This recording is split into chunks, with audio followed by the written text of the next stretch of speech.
Welcome to Donmar TV News Channel, mga nagbabagang balita sa buwan ng Setyembre. Ito kasi si Ted Filon, ang hamon daw ngayon sa dami ng fake news nagkakalat, ang hamon ngayon dahil sa pandemya, napakahirap lumabas at mangalap ng balita at to check, to verify on the fact. So you have to be smart. Ayan, pinromote pa talaga yung boss niya, smart. PLDT. Sa ating mga nanonood ngayon, reality check, everything before you share, make sure that is true. Isa lang masasabi natin, tama naman talaga siya. He is correct. Maraming fake news ngayon. Sa katunayan nga, nasarado yung network niya dahil sa fake news. Dahil sa pagpapakalat ng fake news, ayan, nasarado tuloy yung kanyang network. Tama siya. Ngayon, problema nito, paano? Mag-aaway sila ni Jim Paredes kasi sabi ni Jim Paredes, ikaw naman ang fake news sabi naman ito, hindi, maraming fake news. Paano na? Sino na ang totoo sa inyo ni Jim Paredes? Ha? Sino na ang mas malaki ang sa inyo, utak ni Jim Paredes? Wala, di ba?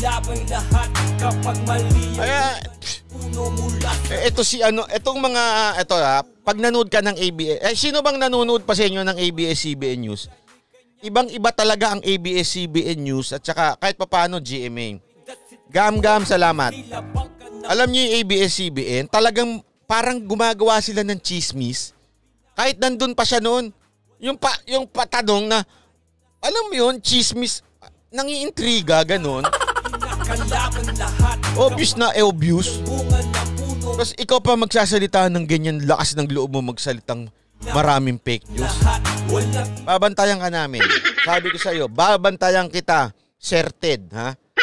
Ha? Babantayan kita. Antay mo, ha? Gusto ko itong punahin, ha? Naalala nyo ito si Badoy? Ha? Ito si Badoy, okay? First of all, okay? Number 1, point ko dito. Na-appreciate ko yung ginagawa ni Badoy.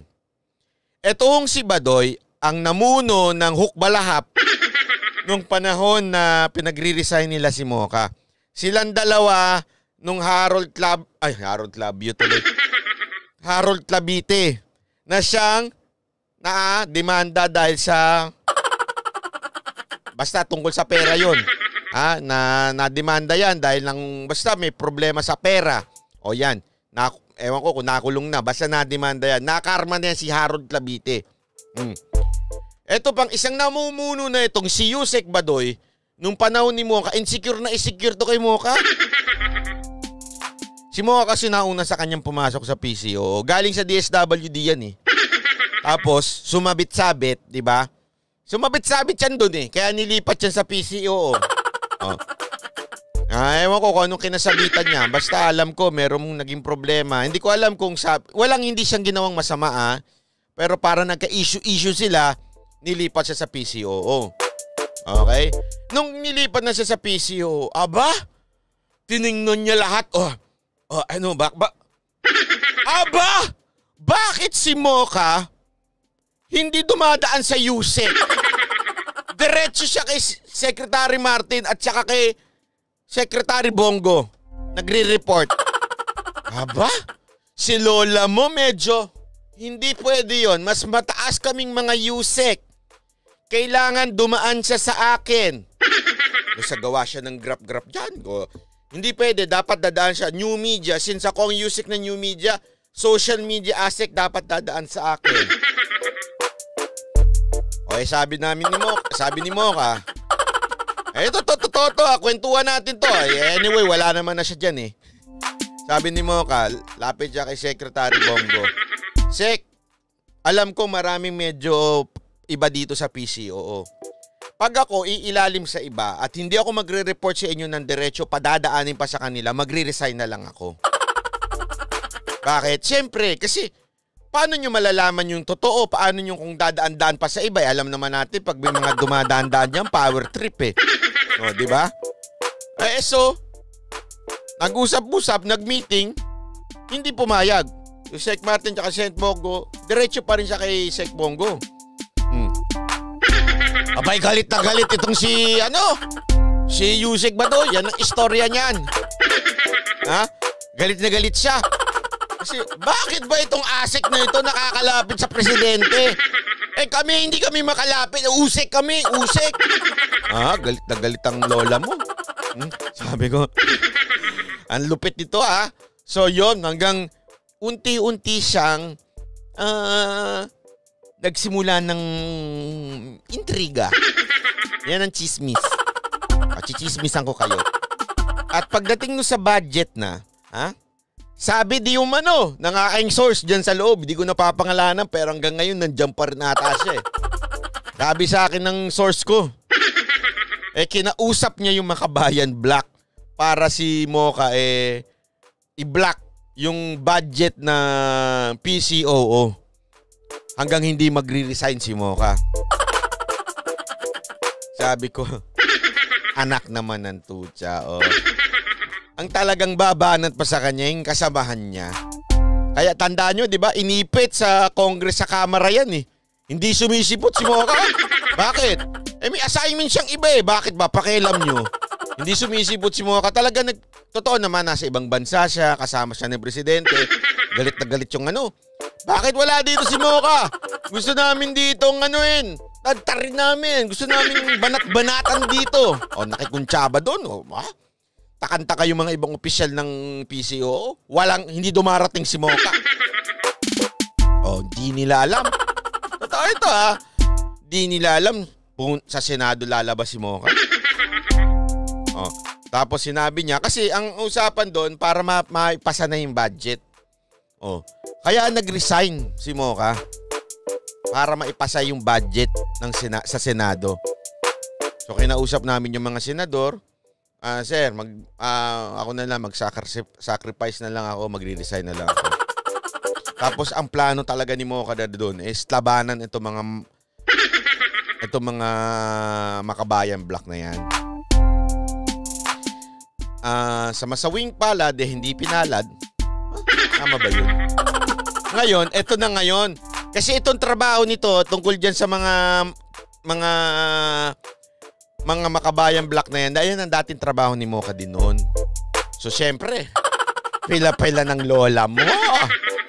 Okay naman. Okay, sabi ko nga maganda yung ginagawa niya. Sa katunayan, ilang beses kong pinasalamatan yan sa page ko, sinishare ko yung mga post niyan. Kasi nga, sabi ko wala namang problema Kahit hindi tayo magkasundo noon, kahit inano mo kami noon.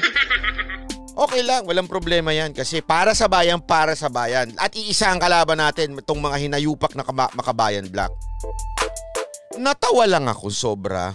Sobrang-sobra. As in, sagad to the bones.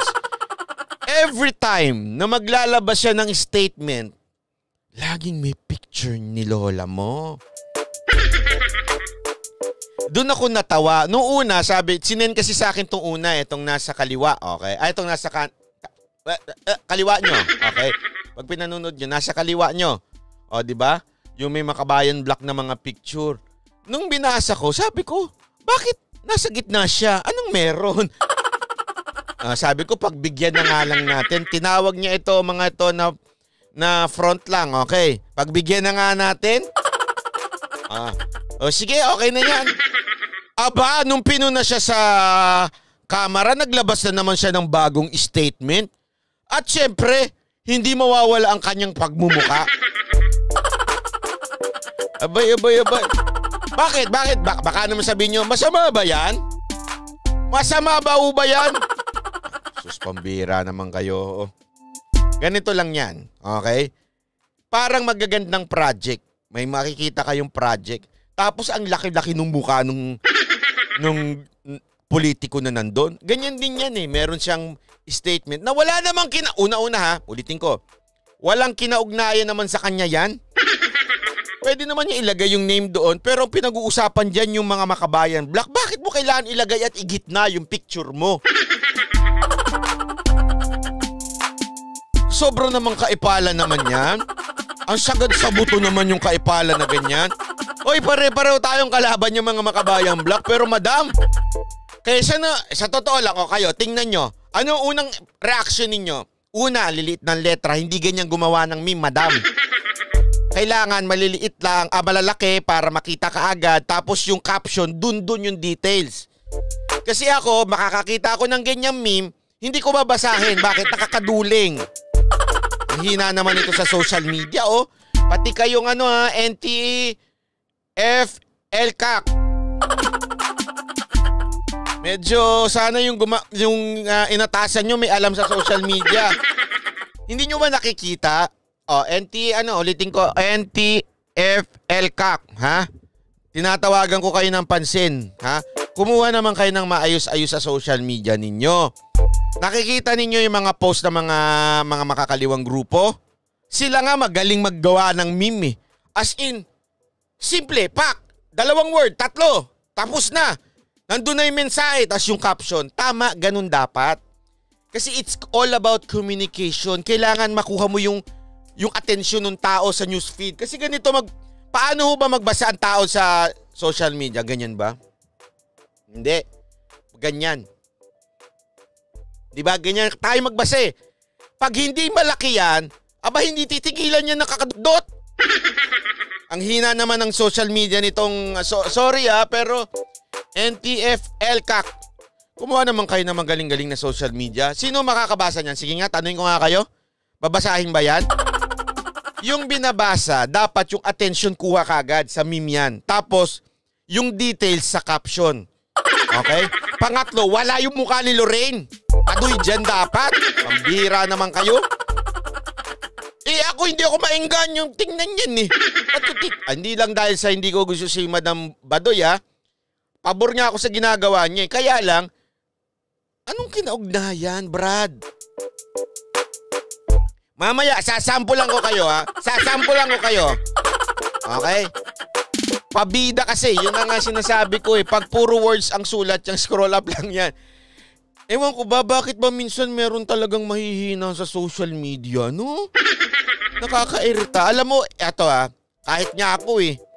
Minsan nagkakaroon ako, di ba? Eto, for example, sa YouTube. YouTube! Mali ka na naman, hindi YouTube. It's YouTube. O sige, sa YouTube. Di ba pag pininsan nyo, kung hari kayo magbablog. Okay? Kayo mga nagbablog. Mga sisimula, nagpaplano mag-vlog. Mag-vlog na kayo! Iwan nyo na, hindi naman sa iwan. Dapat gumawa na rin kayo sa YouTube. Magsalita-salita na rin kayo dyan. Maraming maraming tutorial about sa how to start a vlog. Siyempre, isa na sa mga pinaka-importante how to make a vlog o sabihin na natin attractive yung vlog mo. Napaka-importante noong thumbnail.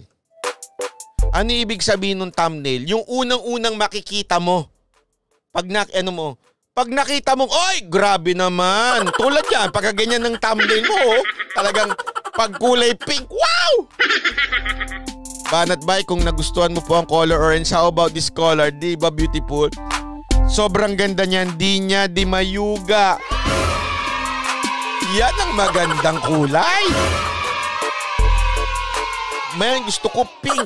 Bibili nga ako ng pink na brief. Hindi ito. Balik na tayo ha. Salamat to Miss Dinya Di Mayuga. Ito lang. Diba sabi nga nila pag gumawa ka ng vlog, napaka-importante nung title at saka yung thumbnail. Kasi yan yung unang nakikita natin. Kaya pag nag-try kayong magpunta sa YouTube, pag maganda yung thumbnail, okay.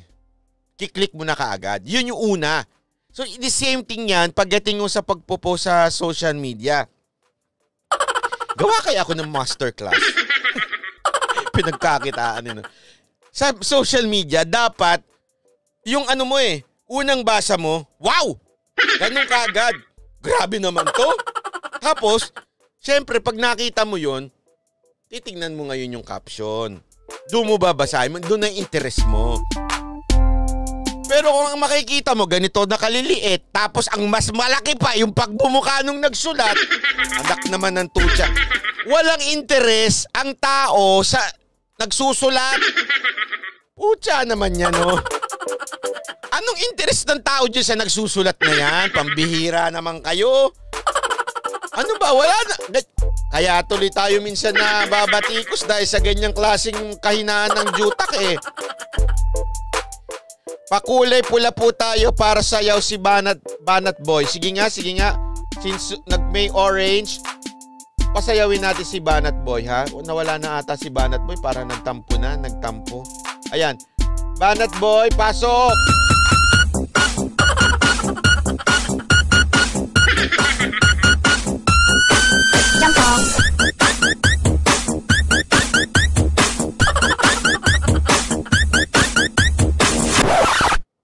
Okay.